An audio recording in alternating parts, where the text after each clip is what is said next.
Okay, so I read Dr. King's letters from Birmingham jail, and I watched the documentary and read the article on Bret Weinstein, and at Evergreen, and so this is my analysis and the similarities and differences that I found.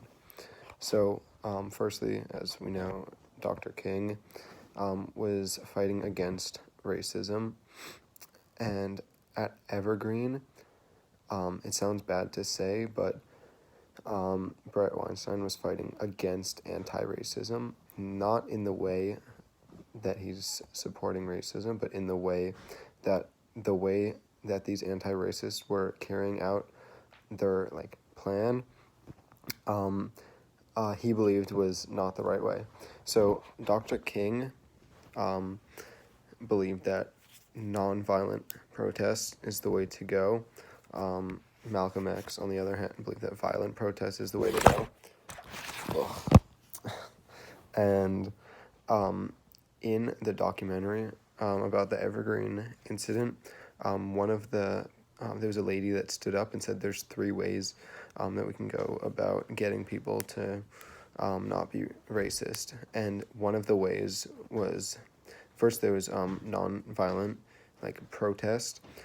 Second was violent protest, which when she brought that up, I was kind of a bit baffled, because their whole thing is that in every single situation, the question is not if racism occurred, but how did racism manifest itself in that situation. So they're, in my opinion, kind of just looking for racism and excuses for things to be racist. I agree with Dr. Weinstein that the way that they carried this out was just, first of all, unplanned, but also just, it seemed like a war kind of on white people. And when Dr. Weinstein stood up to go against this, he was eventually fired for it. And this can be compared to Dr. King going to jail or eventually getting killed. So one of the things that Dr. King said, which I thought was very interesting, was he said, one who breaks an unjust law must do so openly, lovingly, and with a willingness to accept the penalty. And I think that Bret Weinstein knew that he was going to get fired for standing up, and he said that when he stood up in the meeting to say, I think this is a bad idea, he started off with, I'm going to get backlash from this, and that's okay because I think that I'm doing the right thing right now.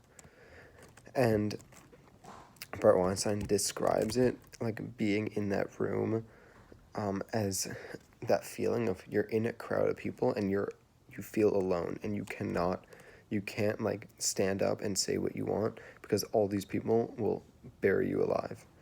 And I just thought, to me, the biggest takeaway was Dr. King was fighting against racism, segregation, all that stuff, and the people at Evergreen, the anti-racists, were also fighting against racism. So at what point does Bret Weinstein become a bad guy for resisting them? I think it comes when they try and impose on what he wants to teach and them imposing on his life. So racism and anti-racism, the question is, are they more alike than we often recognize? I think they definitely are, because they're going against a certain goal. And also rebels against this status quo in the moment. Obviously, the people that already supported Dr. King supported him. The people that already supported Bret Weinstein supported him, but they were scared to come out. But looking back on it, I'm sure the president of Evergreen still is not in favor of Dr. Weinstein. And there are some rednecks, some people in the South or elsewhere that are still not a fan of what Dr. King had to say, but now they're both viewed as people who made breakthroughs and so that's it.